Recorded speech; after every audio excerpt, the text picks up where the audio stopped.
कहानी की शुरुआत एक छोटे से गांव जैसे इलाके से होती है। यहाँ हमारा मुख्य किरदार जेस आरोन्स रहता है। जेस एक गरीब परिवार से है। उसके घर में उसके माता पिता और 4 बहनें हैं। जेस घर का इकलौता लड़का है। उसके पिता बहुत सख्त मिजाज के हैं और घर चलाने के लिए बहुत मेहनत करते हैं। जेस को हमेशा अपनी बड़ी बहनों के उतारे हुए पुराने कपड़े और जूते पहनने पड़ते हैं। उसे चित्रकारी का बहुत शौक है, लेकिन उसके पिता को लगता है कि यह सब समय की बर्बादी है। जेस स्कूल में भी अकेला रहता है और वहाँ के कुछ बड़े बच्चे उसे हमेशा परेशान करते हैं। जेस की जिंदगी में बदलाव तब आता है जब उसके स्कूल और पड़ोस में एक नई लड़की आती है जिसका नाम लेस्ली है।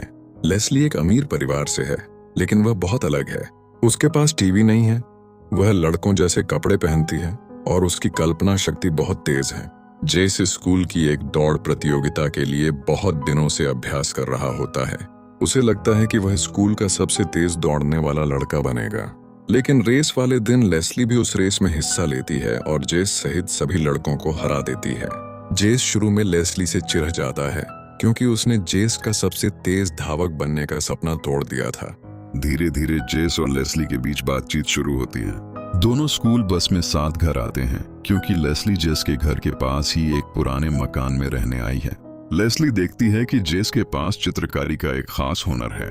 वह जेस की कला की तारीफ करती है, जो जेस के लिए बहुत नई बात थी क्योंकि इससे पहले किसी ने उसकी तारीफ नहीं की थी। एक दिन स्कूल के बाद दोनों अपने घर के पास मौजूद एक घने जंगल में जाते हैं। वहाँ एक छोटी सी नदी बहती है। उस नदी को पार करने के लिए एक पेड़ डीएच पर एक पुरानी रस्सी लटकी हुई है।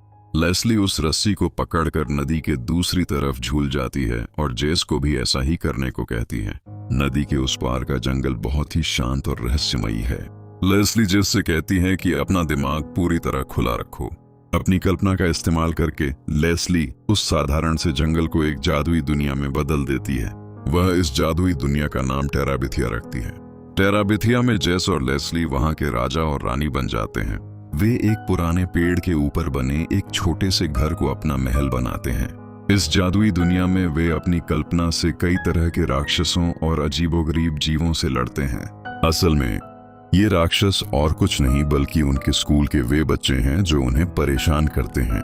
जैसे जैसे वे टेराबिथिया में इन काल्पनिक राक्षसों को हराते हैं, असल जिंदगी में भी उनका आत्मविश्वास बढ़ने लगता है। जेस की एक छोटी बहन है जिसका नाम है मेबेल, जो जेस से बहुत प्यार करती है, लेकिन जेस उसे अपने साथ नहीं खेलने देता। लेस्ली के माता पिता लेखक हैं और वे लेस्ली को बहुत प्यार करते हैं। जब जेस लेस्ली के घर जाता है तो वह देखता है कि उसके माता पिता कितने अच्छे और खुले विचारों वाले हैं। वे जेस के साथ मिलकर घर की दीवारों पर रंग रोगन करते हैं। जेस को लेस्ली के परिवार के साथ वह प्यार और सम्मान मिलता है जो उसे अपने घर पर कभी नहीं मिला। लेस्ली के जन्मदिन पर जेस उसे एक कुत्ते का बच्चा गिफ्ट करता है जिसका नाम वे प्रिंस टिरियन रखते हैं। ये कुत्ता टेराबिथिया में उनका रक्षक बन जाता है। स्कूल में जेनिस एवरी नाम की एक बड़ी लड़की है जो छोटे बच्चों को परेशान करती है। एक दिन वह जेस की बहन के बिस्कुट छीन लेती है। इसका बदला लेने के लिए जेस और लेस्ली जेनिस को एक झूठा प्रेम पत्र लिखते हैं जिससे स्कूल में जेनिस का मजाक उड़ता है। लेकिन बाद में लेस्ली जेनिस को बाथरूम में रोते हुए देखती है। जेनिस बताती है कि उसके पिता उसे बहुत मारते हैं और ये बात पूरे स्कूल को पता चल गई है। लेस्ली उसे दिलासा देती है और उसे हिम्मत देती है। यह दृश्य दिखाता है कि लेस्ली का दिल कितना साफ है और फिल्म यह संदेश देती है कि जो लोग दूसरों को परेशान करते हैं अक्सर वे खुद अंदर से बहुत दुखी होते हैं। कहानी का सबसे अहम और रुला देने वाला हिस्सा अब शुरू होता है। लगातार कई दिनों तक भारी बारिश होती है। बारिश की वजह से जंगल की नदी का पानी बहुत भरा जाता है। रस्सी से नदी पार करना अब खतरनाक हो गया है। जेस को अपने स्कूल की संगीत की टीचर जिनका नाम मिस एडमंड्स है उन पर क्रश है। मिस एडमंड्स जेस की कला की बहुत कदर करती हैं। बारिश के अगले दिन दोनों जंगल में जाते हैं। तभी उनके सामने एक अजीब सा जानवर आ जाता है और उन पर हमला कर देता है। दोनों वहां से भागने की कोशिश करते हैं, लेकिन उन जानवरों द्वारा घेर ली जाते हैं। तभी जेस कल्पना करता है और उसका हाथ लोहे के हथौड़े में बदल जाता है और वह जानवरों को उठा उठाकर पटकने लगता है। तभी उनके पीछे उड़ने वाले अजीब जानवर पड़ जाते हैं। यहाँ तक कि एक जानवर तो लेस्ली को उड़ाने लगता है। उनसे बचने के बाद भी अपने महल पर पहुंचते हैं, लेकिन वहां पर बहुत सारे जानवर उनको घेर लेते हैं। जेस को बचाना आप असंभव सा लग रहा था। तभी उसे याद आता है कि इस महल की राजा की सेना हुआ करती है। तभी उसके पीछे से बहुत सारे छोटे छोटे जीव अपने हाथों में तलवार लिए प्रकट हो जाते हैं और उन जानवरों को मारकर भगा देते हैं। तभी जेस पेड़ पर चढ़ जाता है और वहां उसे एक जानवर पेड़ से नीचे गिरा देता है, लेकिन नीचे गिरने से पहले ही एक बहुत बड़ा हाथ जेस को रोक लेता है। वह कोई और नहीं बल्कि उनके राज्य का रक्षक था। एक शनिवार की सुबह मिस एडमंड्स जेस को फोन करती हैं और उसे शहर के एक आर्ट म्यूजियम में चलने के लिए पूछती हैं। जेस बहुत खुश हो जाता है। वह लेस्ली को अपने साथ नहीं ले जाता क्योंकि वह मिस एडमंड्स के साथ अकेले समय बिताना चाहता है। म्यूजियम में जेस बहुत अच्छी अच्छी पेंटिंग्स देखता है। यह दिन उसकी जिंदगी के सबसे अच्छे दिनों में से एक होता है। वह खुशियों से भरा हुआ अपने घर वापस लौटता है। जब जेस घर पहुंचता है तो देखता है कि घर के बाहर पुलिस की गाड़ी खड़ी है। उसके माता पिता बहुत परेशान हैं और उसकी माँ रो रही है। जेस कुछ समझ नहीं पाता। तब उसके पिता उसके पास आते हैं और भारी आवाज में उसे एक ऐसी खबर देते हैं जो जेस की दुनिया उजाड़ देती है। उसके पिता कहते हैं लेस्ली अब नहीं रही, वह मर गई है। जेस को पता चलता है कि जब वह म्यूजियम गया था तब लेस्ली अकेले टेराबिथिया जाने की कोशिश कर रही थी। नदी पार करते समय वह पुरानी रस्सी टूट गई। लेस्ली नदी में गिर गई। उसका सिर किसी पत्थर से टकराया और पानी में डूबने से उसकी मौत हो गई। शुरुआत में जेस इस बात को मानने से ही इनकार कर देता है। वह कहता है कि ऐसा हो ही नहीं सकता। वह भागकर जंगल की तरफ जाता है, लेकिन वहां उसे टूटी हुई रस्सी लटकती हुई दिखती है। यह देखकर उसका दिल टूट जाता है। अगले दिन जेस अंदर ही अंदर खुद को दोषी मानने लगता है। उसे लगता है कि अगर उसने लेस्ली को अपने साथ म्यूजियम चलने के लिए पूछा होता तो आज वह जिंदा होती। वह गुस्से और दुख से भर जाता है। वह लेस्ली के दिए हुए रंगों को नदी में फेंक देता है। उसकी छोटी बहन मे बेल उसे रोकने आती है तो वह उसे भी गुस्से में धक्का दे देता है और जोर जोर से रोने लगता है। इस मुश्किल समय में जेस के सख्त पिता उसके पास आते हैं। वे जेस को गले लगाते हैं।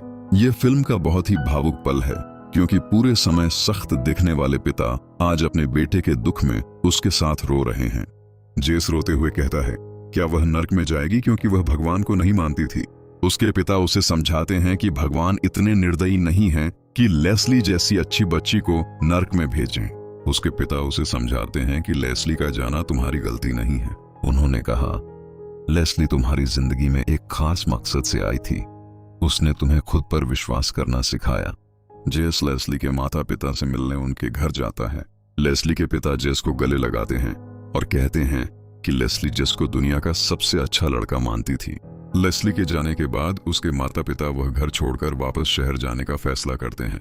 वे जाते जाते लेस्ली का कुत्ता अपने साथ ले जाते हैं और कुछ लकड़ियां जो घर में पड़ी थीं वे सब जेस को दे जाते हैं। जेस समझ जाता है कि लेस्ली भले ही चली गई है, लेकिन उसने जेस को जो कल्पना और हिम्मत दी है वह हमेशा उसके साथ रहेगी।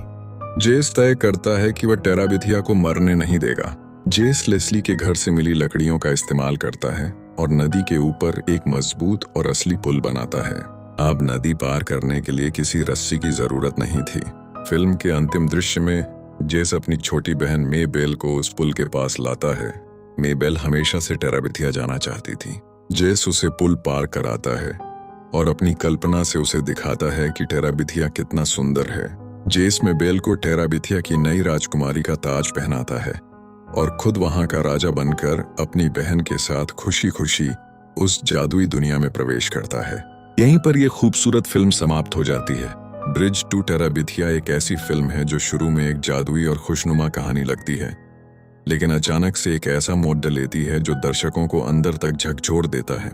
आसान भाषा में कहें तो यह फिल्म हमें सिखाती है कि जीवन में लोग भले ही चले जाएं, लेकिन उनके द्वारा दी गई सीख और प्यार हमेशा हमारे दिलों में एक पुल की तरह मौजूद रहते हैं। अगर आप भी इस फिल्म को देखकर रोए थे या ये आपकी फेवरेट है तो जल्दी से उस लाइक बटन को दबा दीजिए और ऐसी ही और भी जबरदस्त मूवी रिकैप्स और रिव्यूज के लिए हमारे चैनल को सब्सक्राइब करके बेल आइकन दबाना बिल्कुल मत भूलना।